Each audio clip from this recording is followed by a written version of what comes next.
1966 সালে জানুয়ারি মাস তাশখন্দ থেকে দিল্লি বিমানবন্দরে এসে পৌঁছয় একটি বিশেষ বিমান থেকে নামানো হয় ভারতের তৎকালীন প্রধানমন্ত্রী লাল বাহাদুর শাস্ত্রীর দেহ।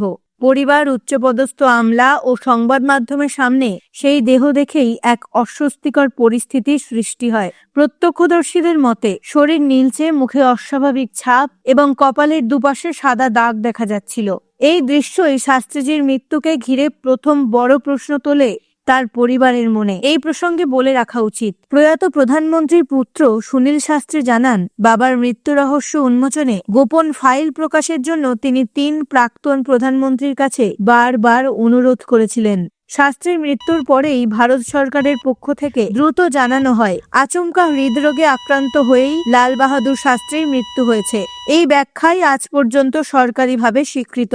লাল বাহাদুর শাস্ত্রী 1964 সালে জওহরলাল নেহেরুর পর দেশের দ্বিতীয় প্রধানমন্ত্রী হন। তার প্রধানমন্ত্রীত্বের সময় ভারত ছিল চরম চাপে। 1962 সালের চীন যুদ্ধের ক্ষত তখনও টাটকা।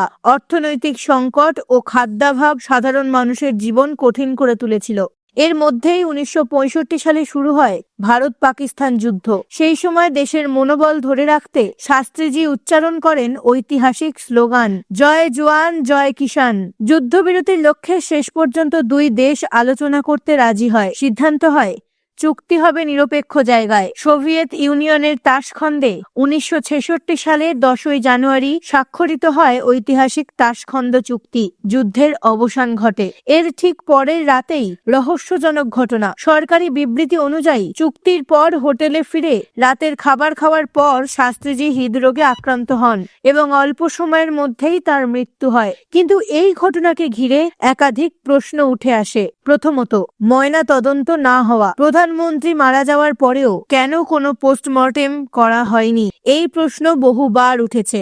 দ্বিতীয়ত, পরিবারের অভিযোগ অনুযায়ী দেহের অস্বাভাবিক অবস্থা হৃদরোগজনিত মৃত্যুর সঙ্গে পুরোপুরি মেলে না। তৃতীয়ত, পরবর্তী সময়ে শাস্ত্রীজির ব্যক্তিগত চিকিৎসক ও তার পরিবারের সদস্যের আকস্মিক মৃত্যুর ঘটনাও সন্দেহ আরও বাড়িয়েছে বলে অনেকে মনে করেন। এছাড়া কিছু বিদেশি অভ্যন্তরীণ ষড়যন্ত্রের সম্ভাবনার কথাও উঠে আসে। আবার একটি বিতর্কিত তত্ত্বে তাশখন্দে এক বিশেষ ব্যক্তির সঙ্গে শাস্ত্রীজির সাক্ষাতের কথা বলা হয়।